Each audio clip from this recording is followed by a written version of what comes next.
Have you ever felt haunted by a menacing face on a screen? A giant who made you believe that he felt no pain? Brad William Henke was exactly that figure in our memories.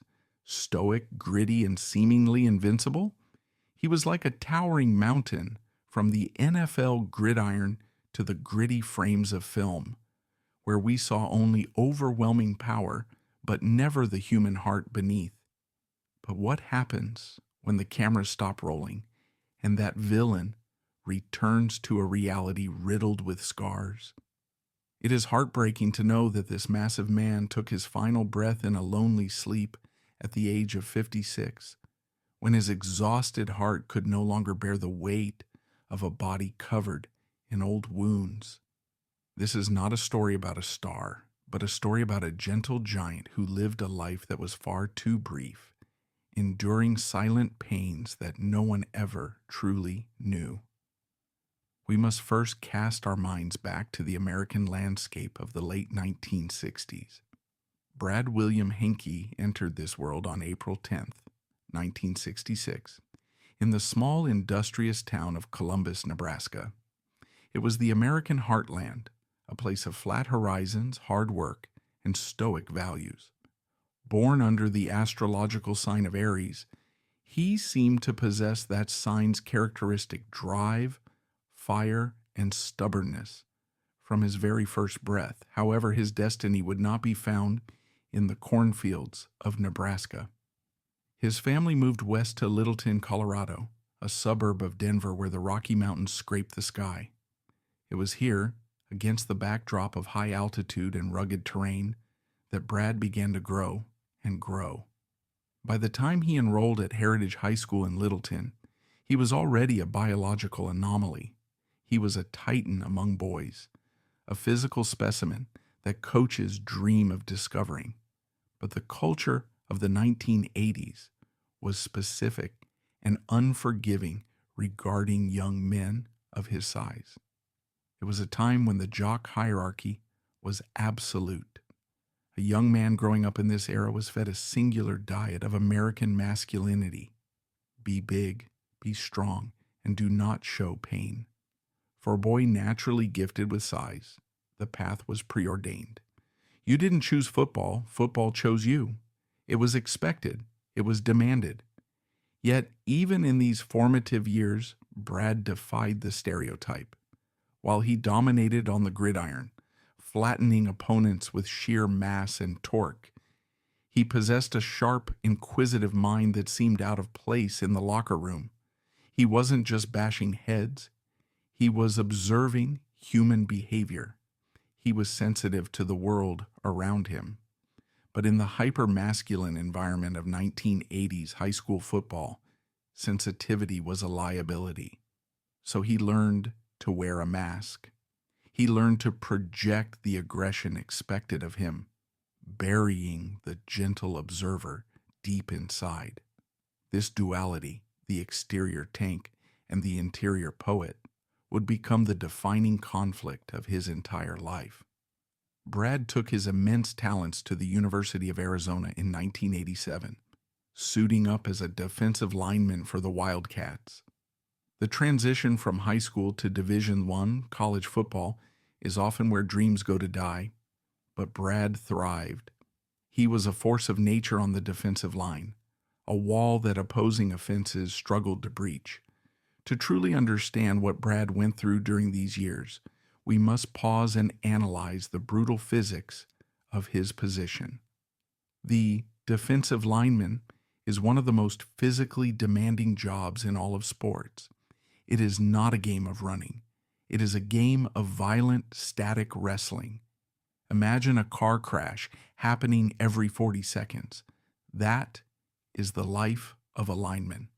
On every single snap, Brad had to launch his 300-pound frame into another 300-pound man with the force of a battering ram. The sound in the trenches isn't cheering. It is the sickening clack of plastic helmets and the grunt of human exertion. Fingers get stepped on, ribs get bruised, and knees are twisted in unnatural directions. Brad was good at this violence, But the culture of the locker room in the late 80s exacted a heavy toll. This was the era of toxic masculinity in its purest form. Pain was not a signal to stop, it was a weakness to be mocked. If you were hurt, you didn't go to the hospital. You went to the team doctor for the shot. The shot was usually cortisone or Toradol, a powerful painkiller injected directly into the joint. We can imagine Brad sitting on a training table, his ankles swollen to the size of grapefruits, purple and throbbing. He would grit his teeth as a long needle pierced the inflamed tissue, masking the pain just enough to get him back on the field. He was borrowing time from his future self, trading the health of his 50s for the glory of his 20s. However, it is at the University of Arizona that we find the first profound contradiction in his narrative, a clue to the man he would later become. While he was terrorizing quarterbacks on the field, participating in a sport designed around violence and territorial conquest, his mind was elsewhere. In the classroom, he was majoring in sociology. He was analyzing the stories around him, perhaps unknowingly preparing for a career where empathy and understanding character were far more important than tackling a running back. He was elected team captain, a testament to his leadership, and was named an all-academic student athlete. He had the brawn, yes, but the brain was always ticking. But for now, the physical world demanded his full attention. The NFL was calling. In 1989, the dream that millions of American boys harbor became a reality for Brad Henke. The New York Giants selected him in the 4th round of the NFL draft. Being drafted is the ultimate validation. It is the moment the world tells you that you are one of the elite. He packed his bags for New York, ready to join a legendary franchise. But the NFL is not a fairy tale. It is a cold, transactional business. During training camp, the reality of professional sports hit him with the force of a sledgehammer. He was cut. For a young man whose identity had been built around being the best, being the strongest, and being the football player, this was a psychological catastrophe. It was his first taste of failure, his first realization that in this arena, human beings are treated as disposable assets. But Brad was resilient. The Aries fire within him refused to be extinguished. He returned to Colorado, swallowed his pride, and signed with the Denver Broncos. It was a homecoming. Playing for the team he grew up watching, he was back on the roster, back in the war. Brad Henke reached the absolute pinnacle of his sport almost immediately. In January 1990, barely a rookie in the grand scheme of things, Brad Henke stood on the sidelines of the Superdome in New Orleans for Super Bowl 24. To the average viewer, the Super Bowl is a party, a spectacle of commercials and halftime shows. To the players, it is the most high-pressure environment on the planet. Brad was there in the uniform of the Denver Broncos, ready to face the San Francisco 49ers led by the legendary Joe Montana. But history records this day not as a triumph for Brad, but as a massacre. To understand the depth of this trauma, we must zoom in on the field. The atmosphere in the Superdome was suffocating. The noise was deafening, a wall of sound that vibrated in the chest. Brad lined up, looking across the scrimmage line at men who were widely considered the greatest offensive unit in history. The game was a disaster for Denver. The 49ers, operating with surgical precision, decimated the Broncos.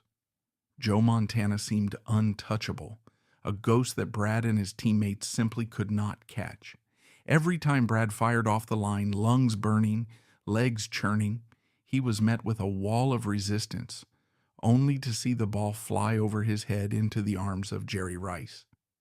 The final score was 55-10, the most lopsided defeat in Super Bowl history. For Brad, playing on the biggest stage of his life, it was a bittersweet, almost traumatic moment.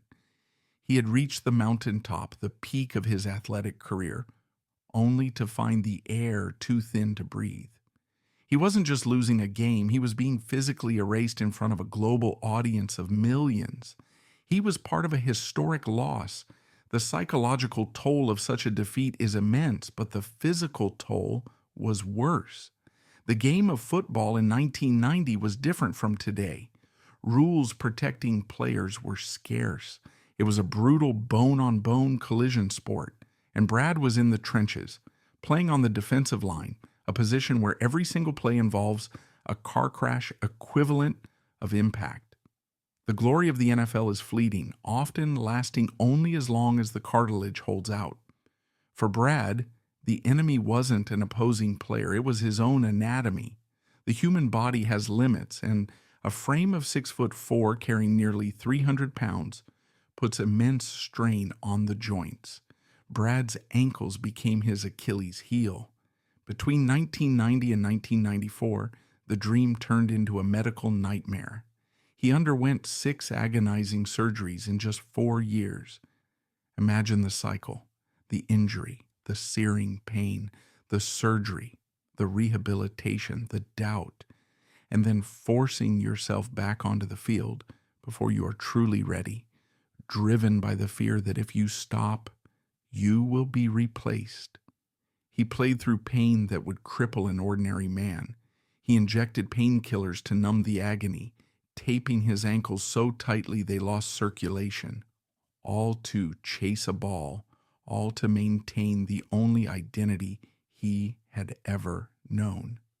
This was the era of silence regarding men's health. The strong, silent type wasn't just a film trope. It was a societal mandate. When a man's utility as a physical object ended, there was rarely a safety net to catch his spirit. Brad was living in a world that celebrated his body while largely ignoring the deterioration of his physical and mental well-being.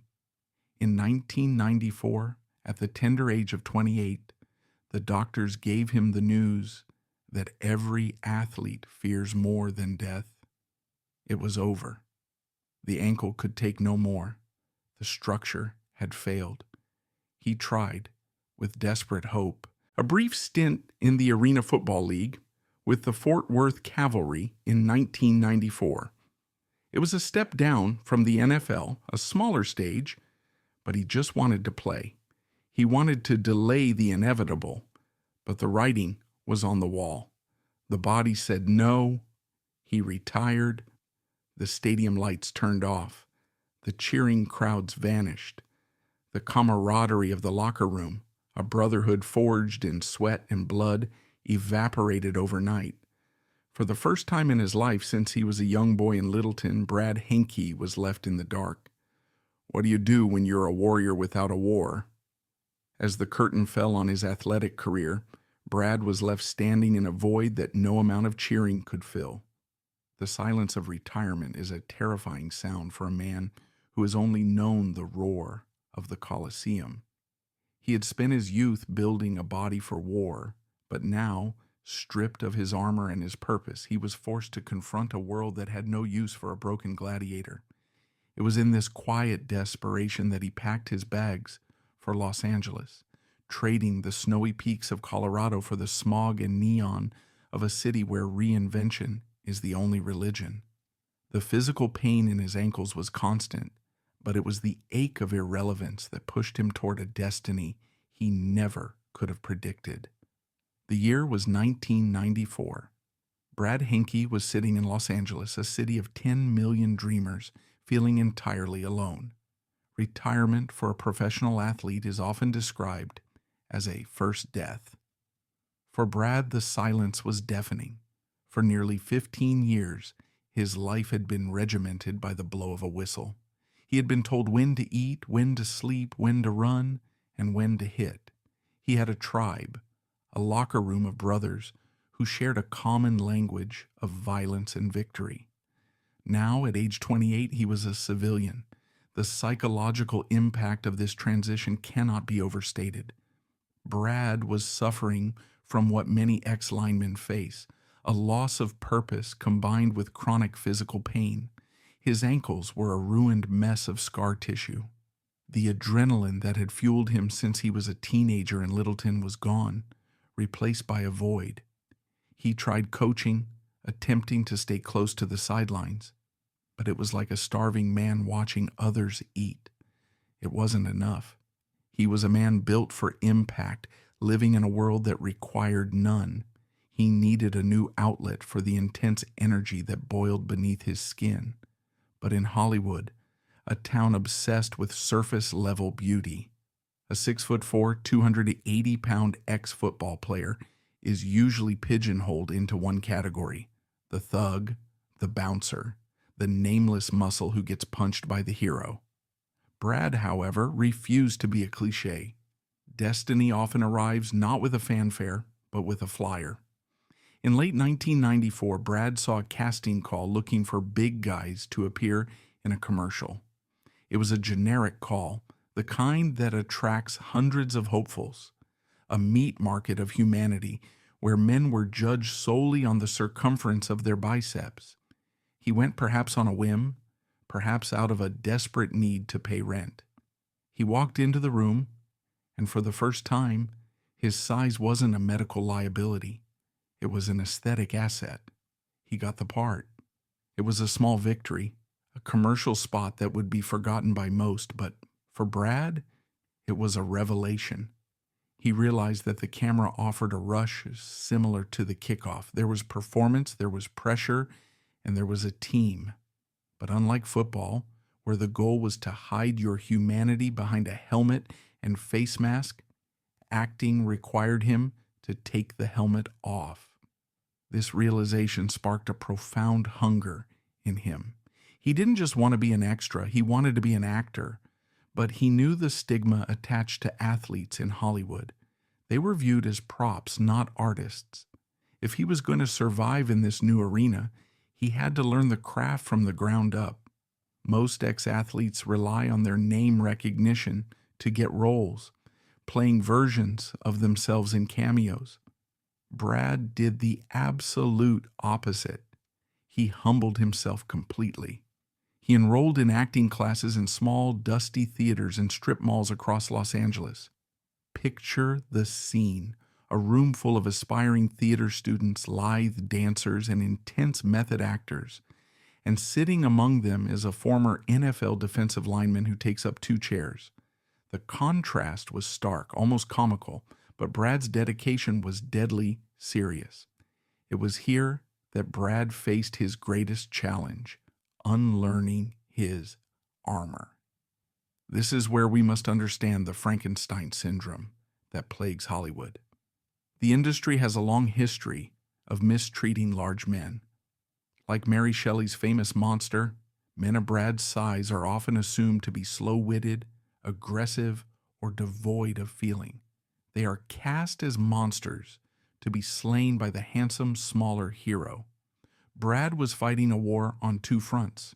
Externally, he had to convince casting directors that a man with a 50-inch chest could play a lawyer, a father, or a victim. Internally, he had to dismantle 20 years of conditioning. In football, if you are hurt, you don't show it. If you are sad, you swallow it. If you are scared, you bury it. Vulnerability is weakness, and weakness loses games. In acting, the rules are inverted. Vulnerability is currency. To be a great actor, you must be willing to bleed emotionally. You must access your grief, your fear, and your joy and offer it up to the audience. Brad struggled. He had to learn how to weep in front of strangers. He had to learn that his size didn't have to be threatening. It could be protective, clumsy, or tragic. He worked with coaches who pushed him to find the little boy inside the giant frame. It was grueling psychological work, harder in many ways than the physical drills of the Broncos training camp. But slowly the wall came down. The sensitivity he had hidden as a child in Colorado began to surface. His rise was not meteoric. There was no overnight success. Brad spent the next decade as a blue-collar actor, a term for those who make a living doing the unglamorous grunt work of the industry. He took everything. He appeared in the comedy film Mr. Wrong, 1996. He played a chaotic fan in The Fan, 1996, alongside Robert De Niro. He had a small role in Space Jam, 1996. In Space Jam, he was surrounded by green screens, acting opposite invisible cartoons, a bizarre and humiliating contrast to the visceral reality of the NFL. There were no cheering fans here, just long hours of waiting in a trailer and the repetitive boredom of technical filmmaking. He popped up in episodes of Chicago Hope, Nash Bridges, and ER. In these early roles, he was often cast for his physicality. He played security guards, police officers, and tough guys. But if you watch closely, even in these minor roles, there is a spark of something different. Brad had a unique ability to listen. Most bad actors are just waiting for their turn to speak. Brad was always listening, reacting with his eyes. He brought a grounded realism to even the smallest parts. While he was building his resume with drama, Brad also proved he had a gift for dark comedy, a rarity for men of his stature. This was most evident in the 2008 film Choke, based on the novel by Chuck Palahniuk. Working alongside the brilliant Sam Rockwell, Brad played Denny, a recovering sex addict. The role was a high-wire act. It required him to be pathetic, funny, and deeply sad all at once. Denny was a big, dumb lug on the surface, but Brad infused him with a sweet, misguided optimism. There is a specific kind of chemistry required for tragicomedy, and Brad found it with Rockwell.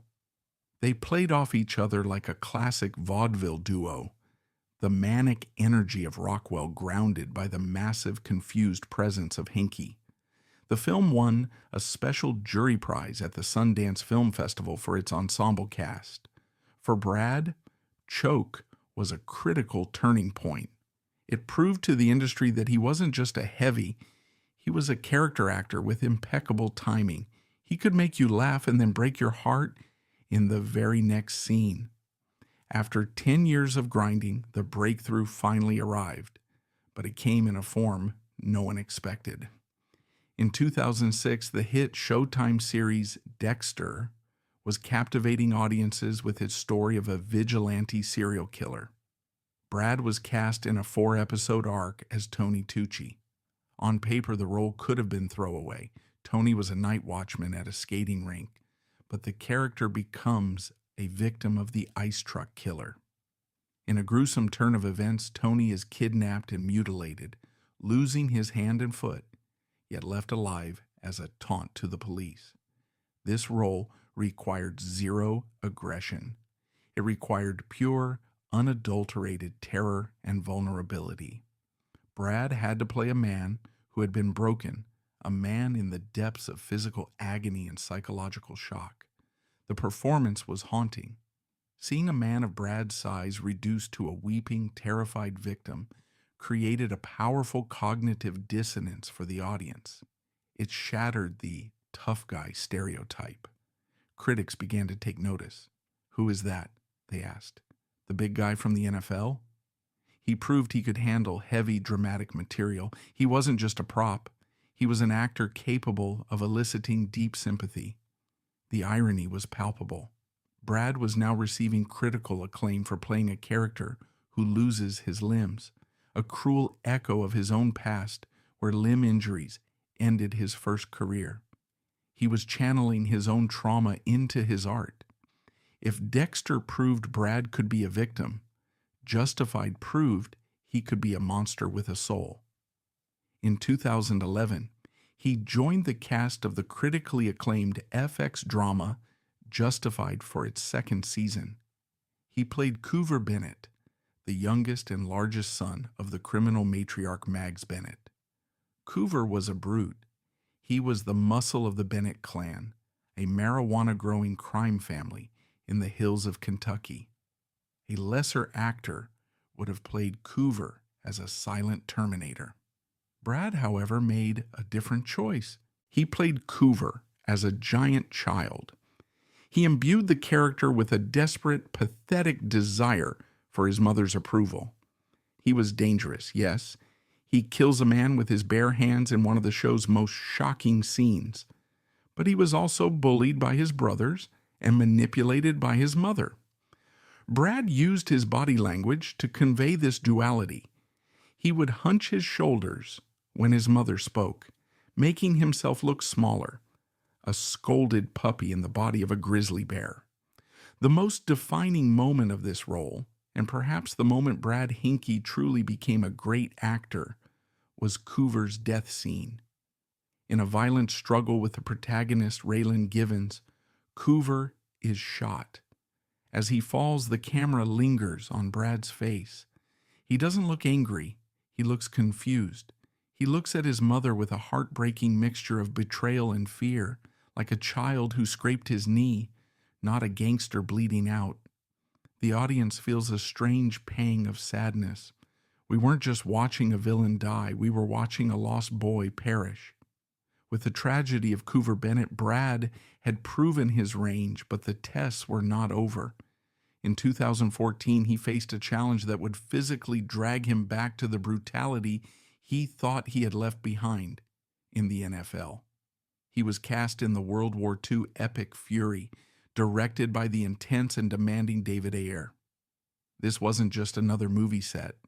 It was a war zone simulation. To prepare for the film, Ayer subjected the cast to a grueling boot camp designed to break them down physically and mentally. Brad found himself back in a world of mud, sweat, and physical domination. The actors were forced to spar, to fight each other in real hand-to-hand combat to build primal aggression. For Brad, at nearly 50 years old, this was a brutal return to the gladiator pit. He lived in the cramped, freezing interior of a tank with his co-stars, smelling the diesel, feeling the claustrophobia. But this time, he wasn't doing it to win a trophy. He was doing it for art. Playing the role of Sergeant Davis, Brad tapped into the brotherhood he missed from the Broncos. He understood the soldiers' silent language of shared suffering better than anyone on set. Fury proved that Brad Henke wasn't just a character actor. He was a method performer willing to endure hell to get the shot. He was a respected secret, a that guy actor, known to critics but not yet a household name. However, the entertainment world was on the brink of a seismic shift.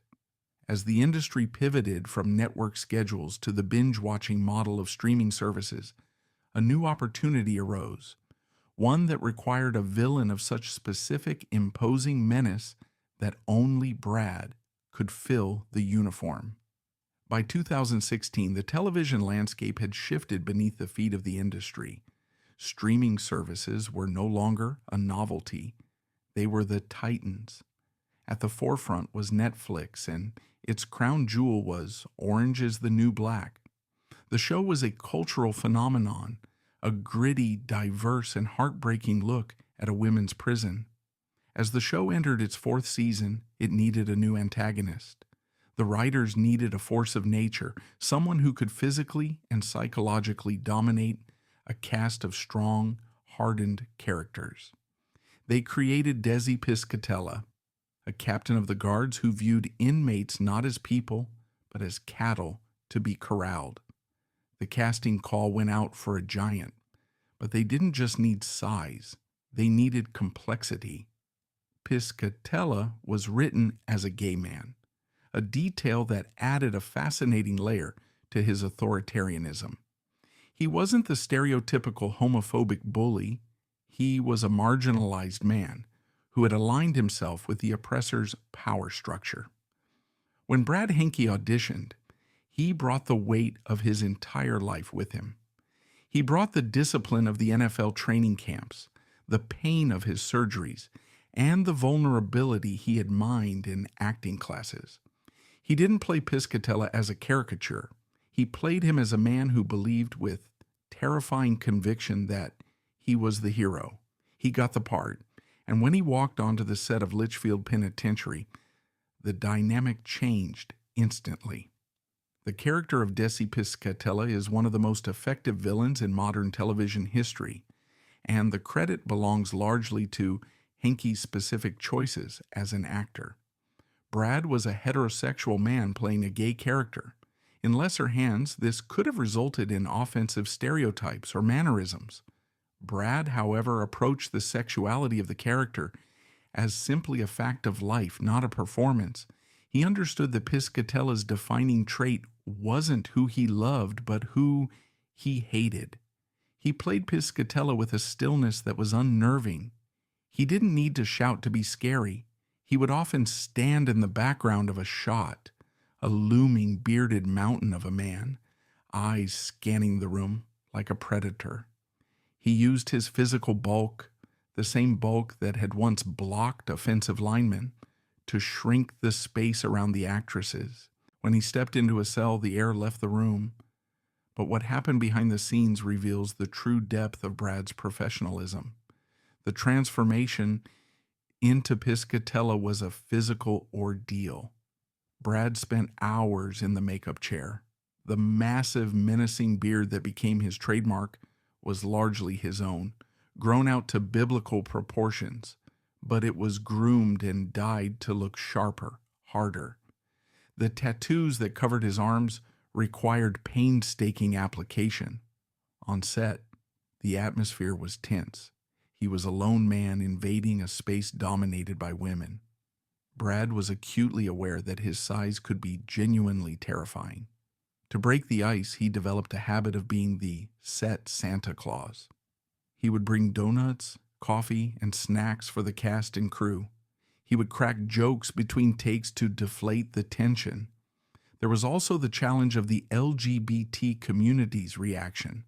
Initially, there was a backlash against the character, a gay villain who brutalized women. Brad handled this controversy with grace. In interviews, he articulated a nuanced defense. Piscatella wasn't a villain because he was gay. He was a villain who happened to be gay.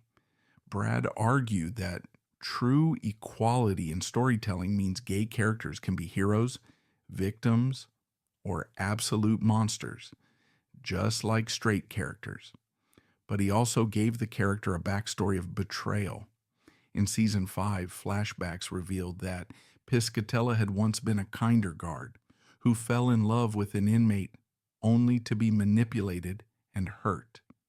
Brad played these flashbacks with a tender, wide-eyed hopefulness. This context made the monster of the present day even more tragic. We realized that his cruelty was a callus built over a broken heart. He was punishing the women of Litchfield for the sins of his past lover. Season 5 of Orange is the New Black depicted a 3-day prison riot. It was a season of chaos, violence, and anarchy. At the center of this storm was Brad Henke. The season culminates in a horror movie-like sequence where Piscatella captures several main characters, including the fierce matriarch Red, played by Kate Mulgrew, and holds them hostage in an abandoned bunker. This sequence required Brad to go to a place of darkness that few actors ever touch. We must deconstruct this scene to understand his talent. In the dimly lit bunker, Brad moved with the slowness of a nightmare. He enacted scenes of psychological torture, breaking the women's spirits, cutting Red's hair with a knife, and physically dominating them. The tension in the room was palpable. The air was thick with the fear he projected.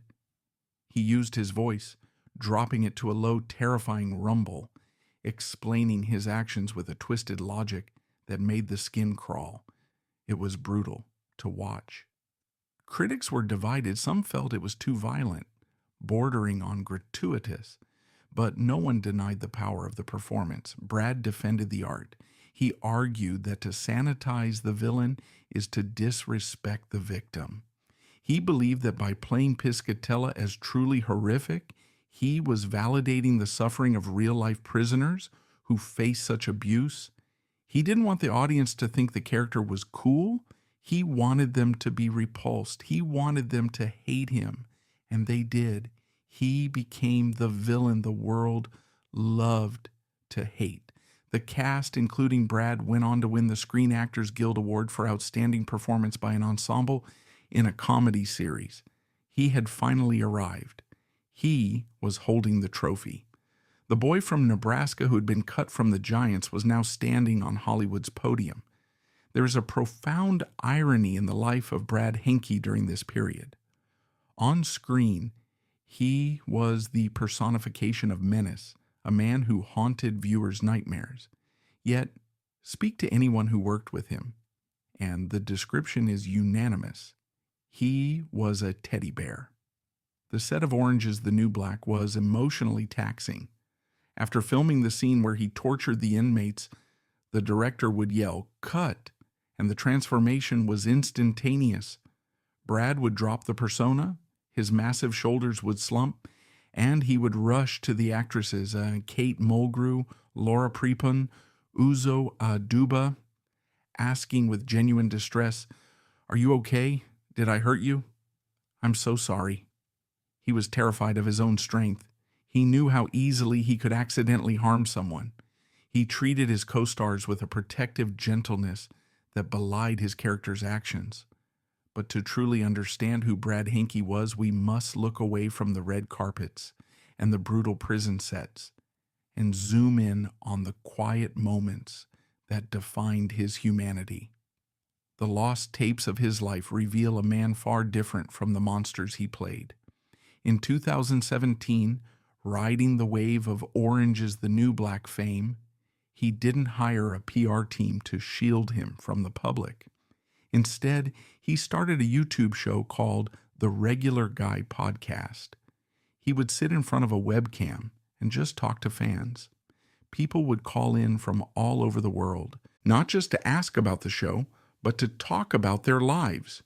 Brad listened, he offered advice, he cracked jokes, he broke down the wall between talent and audience, treating his fans like friends he just hadn't met yet. He also gave back to the craft. Remembering how hard it was for him to break into the industry as an athlete, he became an acting coach. He didn't advertise it widely, but he worked with young actors, teaching them the same lesson he had learned so painfully: drop the armor. He taught them that their flaws were their greatest assets. As he moved into the final years of his career, Brad took on a role that would stand as the ultimate antithesis to Piscatella. In 2020, he was cast as Tom Cullen in the CBS adaptation of Stephen King's The Stand. For those unfamiliar with the book, Tom Cullen is one of King's most beloved characters, a man with a developmental disability who possesses a heart of pure gold. It is a role that has achieved legendary status, famously played by Bill Fagerbakke in the 1994 miniseries. Stepping into these shoes was a massive risk. If he played it wrong, it would look like a mockery. Brad approached Tom Cullen with a profound respect. He had to strip away every ounce of the cynicism and aggression he had used for Piscatella.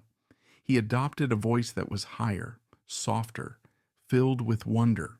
He became a giant child, innocent and trusting in a post-apocalyptic world. Filming took place in Vancouver, often in freezing conditions. Brad, now in his mid-50s and suffering from the arthritis of a former football player, was often in physical pain from the cold. Yet on camera, he radiated warmth. The sight of Brad Henke, the man who terrified us in Orange is the New Black, now playing with toy cars and speaking with the gentle cadence of Tom Cullen, M-O-O-N, that spells Tom Cullen, was a revelation. It was his final great act of transformation. It showed us that the monster was never real. The gentle soul was the truth all along. Behind the closed doors of his private life, Brad was a man of simple pleasures. Brad's Instagram was less a portfolio of a Hollywood star and more a shrine to his pets. He was a devoted dog dad. He often spoke about his dog, Puggles, and later his dog, Ruby, and cat Camilla. There is a touching image that friends describe this massive 280-pound man who played murderers and torturers, asleep on his couch, covered in small dogs and cats, afraid to move a muscle lest he wake them. During the filming of The Stand in the freezing Canadian winter, he joked that his dogs looked at him with betrayal every time he walked them in the snow. His connection to animals was deep. They offered the unconditional love that the competitive world of sports and acting often withheld. Though his first marriage to actress Caitlin Chesna ended in 2008, Brad found love again. He married Sonia Henke, a woman who would stand by him through the hardest battles to come. He became a stepfather to her children, Auden and Liasa, and a grandfather to a little girl named Amira. In his final years, this role, Grandpa, seemed to bring him a peace that no Super Bowl ring ever could.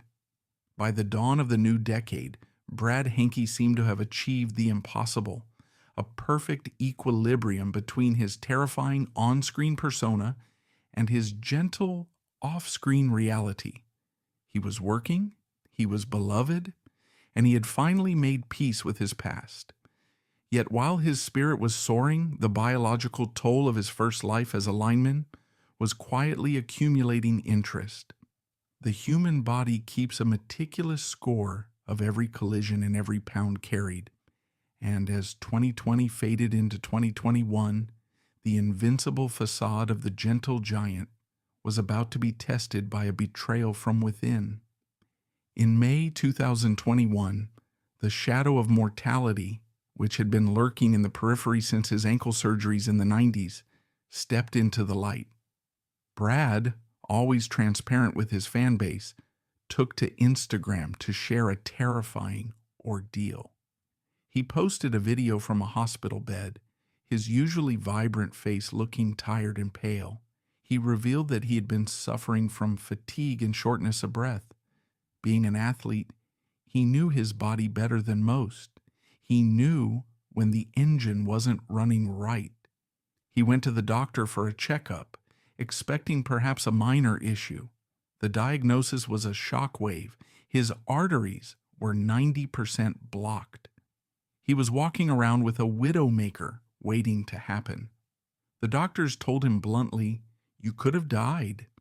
If he had ignored the symptoms, if he had toughed it out as he was taught to do in his football days, he would have likely suffered a massive, fatal heart attack. He underwent emergency surgery to place 2 stents in his heart. The procedure was successful, but it was a psychological earthquake. For a man who had built his life on being the biggest and strongest person in the room, realizing that his heart, the engine of the giant, was failing was a humbling blow. The universe, however, was not finished testing Brad Henke. During the examinations and scans for his heart condition, doctors discovered something else. It was an incidental finding, a shadow on a scan that shouldn't have been there. They found a tumor on his pancreas. Brad described it to his followers with his trademark mix of humor and bluntness. It was the size of a golf ball. The word pancreas strikes fear into the heart of anyone familiar with medicine. It is often associated with the most lethal forms of cancer. Fortunately, the biopsy revealed that Brad's tumor was rare, but not cancerous.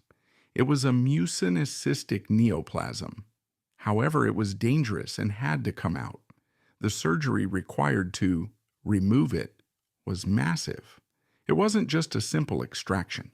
Surgeons had to remove his spleen and half of his pancreas. In the span of a few months, Brad Henke had gone from walking red carpets to fighting for his life in surgical wards. He emerged from the hospital significantly lighter, his body bearing new scars to join the old ones from his football days. He faced these challenges with a brave face, joking about his weight loss and his battle scars. But those close to him sensed a shift. The invincible gladiator was coming to terms with the fragility of his own vessel. Despite the health scares of 2021, Brad refused to stop. In 2022, he continued to work. He appeared in an episode of Law & Order, Special Victims Unit, and took on roles in the film Hunt Club and the thriller Squealer. He looked different, older, perhaps a bit wearier, but the intensity in his eyes was undimmed. He spent his final year living with a renewed sense of gratitude. Having stared death in the face and blinked, he seemed to appreciate the small things more. The California sun, his dogs, a good meal. He was living on what he likely knew was borrowed time. There is a poignancy to his social media posts from 2022. They are the digital footprints of a man trying to embrace joy. He was no longer the hungry young athlete desperate to prove himself, nor the struggling actor desperate for a role. He was a man who had made it. He had climbed the mountain, fallen off, and climbed it again. He was content. The end came not with the roar of a crowd nor the applause of an audience. It came in the quietest way possible. On November 29, 2022, Brad William Henke lay down to sleep and simply never woke up. The news broke slowly, then flooded the internet. Brad William Henke, Orange is the New Black Star and former NFL player, dead at 56.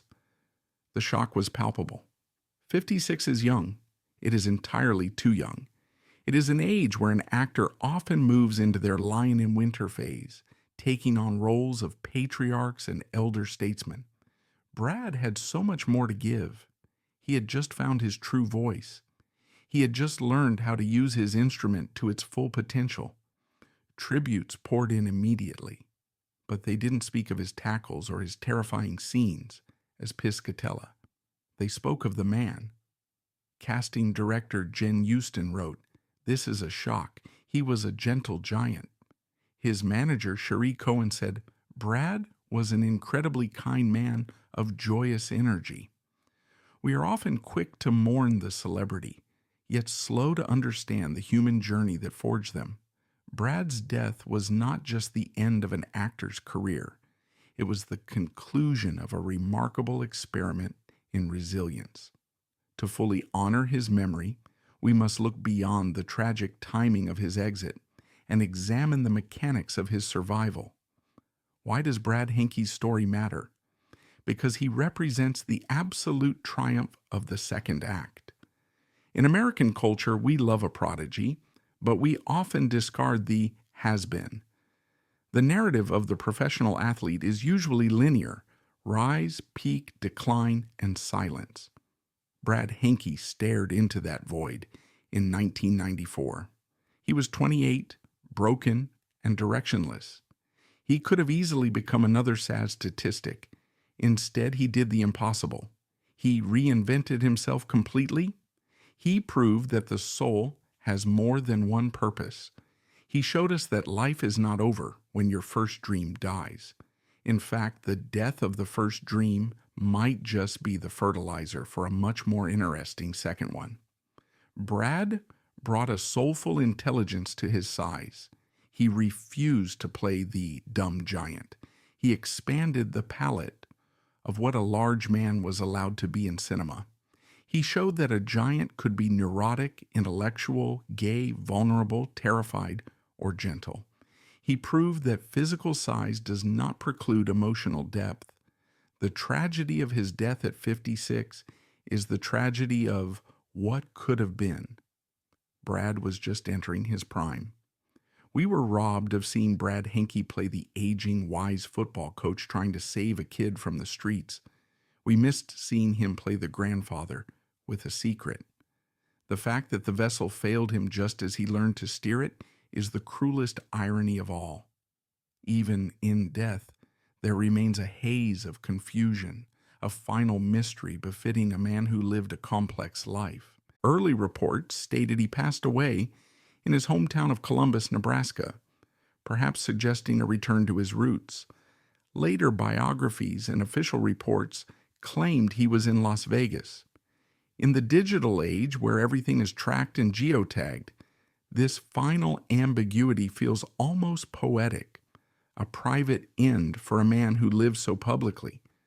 Whether he was surrounded by the cornfields of his youth or the neon glow of Nevada, the result was the same. The heart that had pumped blood through a giant for 56 years beat its final rhythm. He was a boy from Nebraska who climbed the mountains of Colorado. He was a wildcat, a giant, a bronco. He was a knight of the gridiron and a king of the screen. He carried the scars of his battles on his ankles and in his heart, badges of honor for a life lived fully, if painfully. The gentle giant had taken his final bow. The screen goes black, but the feeling remains.